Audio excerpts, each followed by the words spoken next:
Hello, everyone. Welcome again to the Phillip Siddiq Show. I'm, of course, your host, Phillip Siddiq. When I mention Wizard World, what immediately comes to your mind? Well, Google it and you'll see the fun. It's incredible. You have to go. This was their first year coming to San Jose. But before the event started, there was a media night, only for media. Press was invited. We had a chance to go there. We talked to James Marsters. I think you may have heard of him. We talked about his music career, quote, sacrifices for acting, and there was a little popular show where he played the character of Spike, Buffy the Vampire Slayer. Yeah, we're talking to Spike. We get to kick back, have a couple of drinks, and we just talk a wide range of subjects, so I'm sure you guys are going to enjoy it immensely, as I had a good time sitting down talking with him. And we talked about one particular episode that I just could not stand. I just couldn't. Well, we will get to that as you sit back and watch the interview with Mr. James Marsters, otherwise known as Spike. We'll see you again later. Hello, everyone. Welcome to the Phillip Siddiq Show. It is our pleasure. I said, the man, the myth, the legend himself. You have seen him on Buffy, Torchwood. His hands are in a lot of pots right now. Music, he's going to tell us all about that. We are so freaking happy. And then that Buffy episode with the musical, he's going to talk to us about that. James, how you doing, man? So good to meet you, Phillip. My pleasure. Tell us how you got started. I like good stuff, man. Oh, Acting and then I was one of those annoying actors who knew that he wanted to be an actor in the 4th grade. So I was one of those people that if you talk to him, he would be doing accents the whole time and drive you insane. Yeah, I was that guy. I played Eeyore in the 4th grade and got bit. And just did plays in the community theater and went to college for acting. And then started doing repertory theater when I got out of college and did about 100 plays. And then my son was born. And I had a theater company in Seattle, and I was happy. I was very poor, but I didn't care because it was explained to me early on that if you choose to be an actor, you're going to be poor. So get used to it. And if you can be poor and enjoy yourself, then be an actor. But if it's going to grate on you, don't even go into that business. So I was prepared, and I didn't care.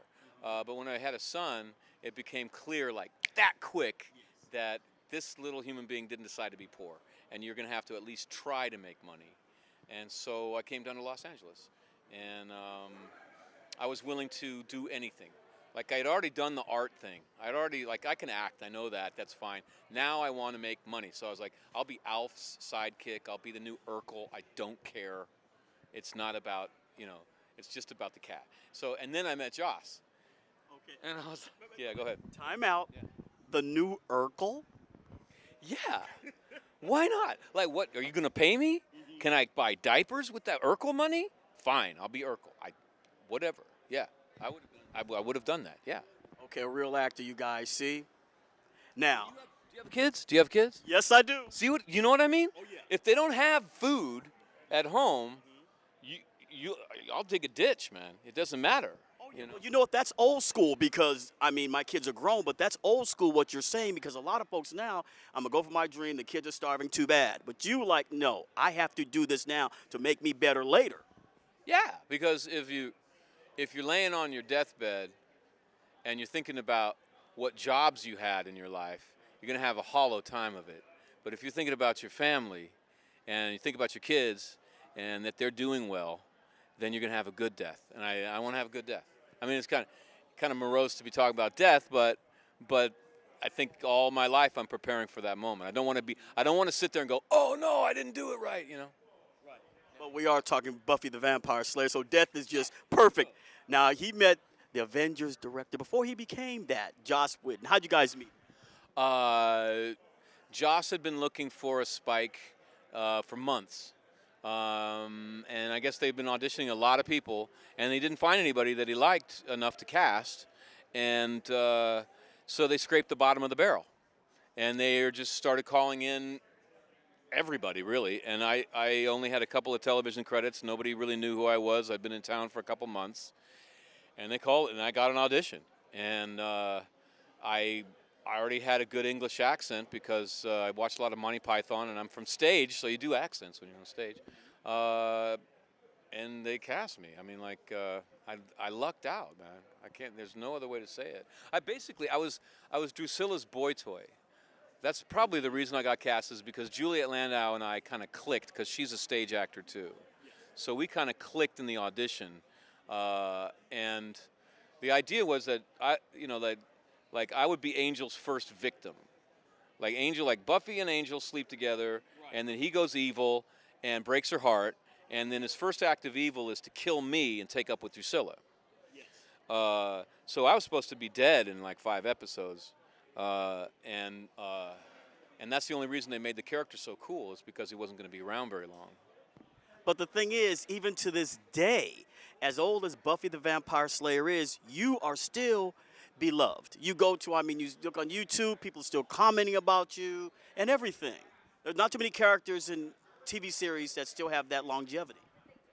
Yeah, I think that in a way it's kind of an accident, because Buffy is kind of about outsiders, people who don't fit in, and it kind of speaks to people in the audience who feel like they may not fit in perfectly in the world, which is basically everybody, you know. But within the group of misfits, they even shunned Spike. They're like, you know what I mean? He was like the outsider's outsider. He couldn't even get into the group of misfits. So it wasn't really by design, but I was the I was the biggest outsider you could imagine, because they couldn't just fit me in to the Scooby Gang. It doesn't make sense. So and they're going to hate me naturally because I'm evil. Right. But I think that has a lot to do with it. But the evil part, I mean, as we watched it and watched Angel, the nice guy, we needed the bad guy, we say, from the hood, and your character Spike represented a lot of us saying, that's the guy, that's the guy. He doesn't take any prisoners. He just does it. Yeah, because Spike was lower class English. And in England, they have a permanent subclass. They have a lower class that cannot get out, just like we do here. And not cannot, but it's really hard to get out of your neighborhood. And I found that out, how it felt, because I'm a punk rocker, so like even when I got money, I was still in ripped jeans and leather jacket and stuff, and I wanted to impress my girlfriend, and we were staying at this fancy hotel, and I took her out to a fancy department store, but it started raining, and I was trying to get a cab to get back, and I looked like a poor person, and there was no way to get a cab. It was absolutely impossible, and people were they were rude to me. And I started to say, okay, now I can really understand why Spike might have that kind of attitude, like, fuck you all. Yeah. Yeah. Now, little taste of it one evening only, you know what I mean? yeah. Now, let's talk about that, I would say, infamous episode where you guys did the musical. I hated that. I know all the fangirls, sorry, but hey, this is Phillip Siddiq. I detested that episode because for me it went off of canon. It just took a left turn, and I'm like, no, what is going on here? Now a lot of the shows are doing it supernatural. I'm like, what did you guys? I can see. I mean, like, I totally respect that you feel that way, and frankly, it's so refreshing to hear you say it, because most people absolutely love it. Yeah. I remember when I was younger, like Mad Max came out, like Road Warrior came out, yes. And that was like the darkest, strangest, coolest movie I'd ever seen in my life, yes. Besides Blade Runner. But I mean, like, that was it. And then I was waiting for the next one for years and years and years. And then Beyond Thunderdome came out, and there's all these little kids running around, and it's so cute. And I was like, I just hate that movie. And so I totally respect where you're coming from. Like, why is she singing? We don't need that. We like Tina Turner in it, Beyond the Thunderdome, 2 men, right, 2 men walk in, 1 man walks out. That was good, That was good, but all the little kids They were coming in. There was little kids in everything for a while, because Spielberg with E.T. and every movie had to have a bunch of little kids in it. And I love kids, Right. but in Road Warrior stuff, Mad Max with little kids. I don't know. So the way I feel about Beyond Thunderdome, you felt about the musical, and so I get it.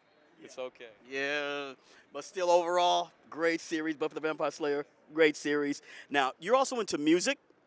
Talk to us a little bit about that. Yeah, I'm with a band called Ghost of the Robot, and we've been together for about more than 10 years.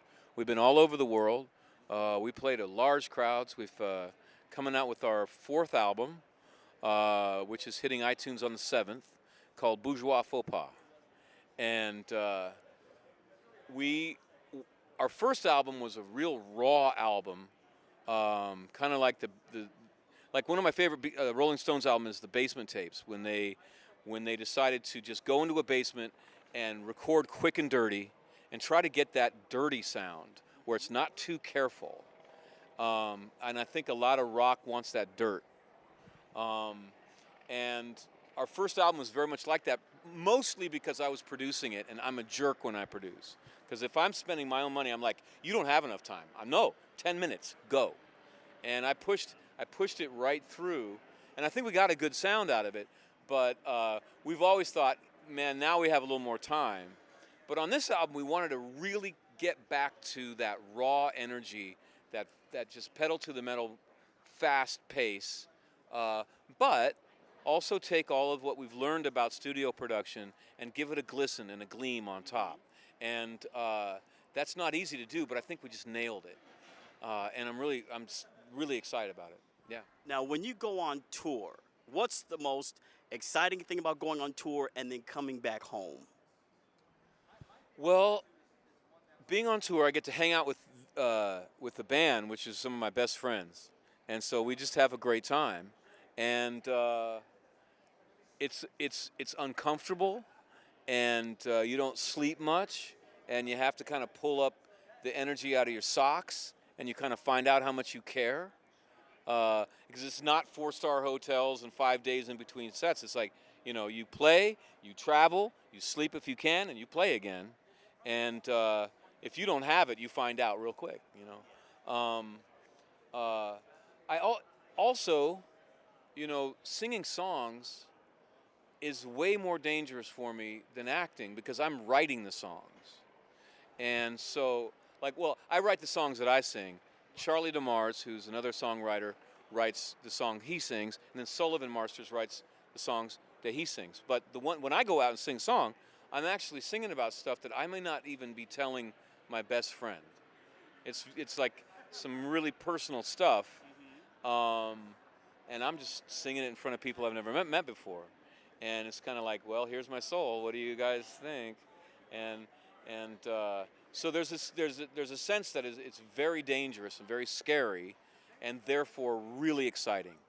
Because as an artist, you don't want to be safe. As an artist, you want to get out of your comfort zone and do something that's a little terrifying.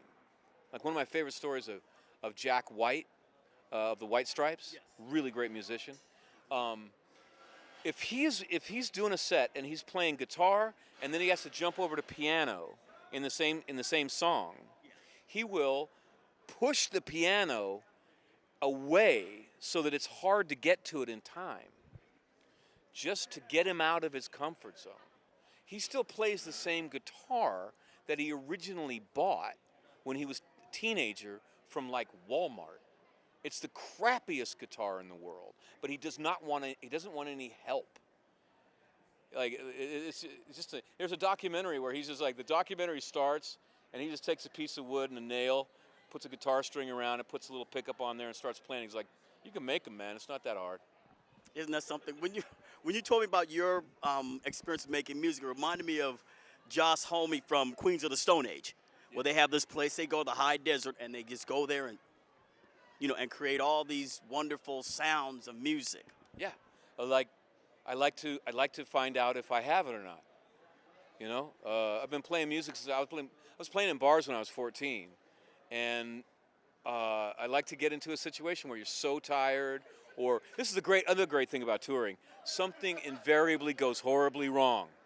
Like the something will short out and some of the people in the band will get electrocuted.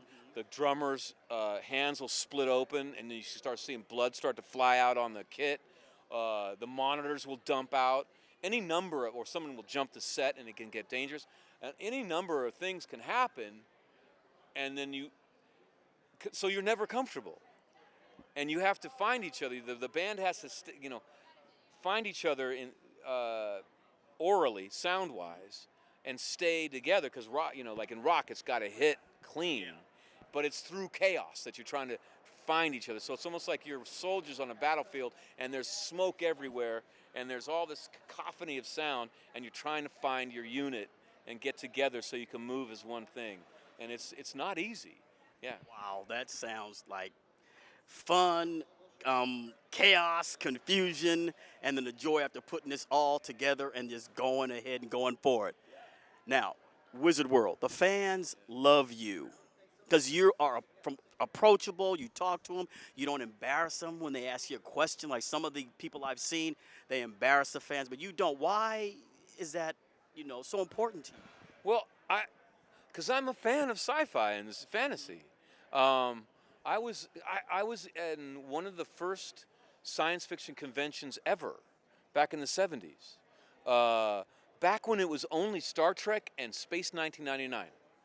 Those were the two. This is before Star Wars came out. It was like 73, right? And I'm like, I've got my tunic that my sister helped sew. I got the boots that I got at the secondhand store. I've got my ears, and a big blonde afro.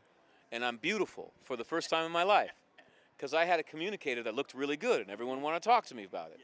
And it gave me a place to be safe and to hang out with people in harmony and to talk about interesting things. Because Star Trek actually was talking about race equality, gender equality, tolerance. It was talking about rationality as a philosophical way to live, about the danger of human, the loss of humility and thinking we're all that, and how you can destroy yourself that way. I mean, it's had so many great themes, and to go to a convention full of people who want to talk about these things was just fabulous. And plus, smart people like sci-fi anyway. That's true. They're giving us the eye to wrap it up. Yeah, I know, but James, I know. Dude, thank you. Yeah, really good to talk with you. Fantastic. We should do this again. James Marston, you guys.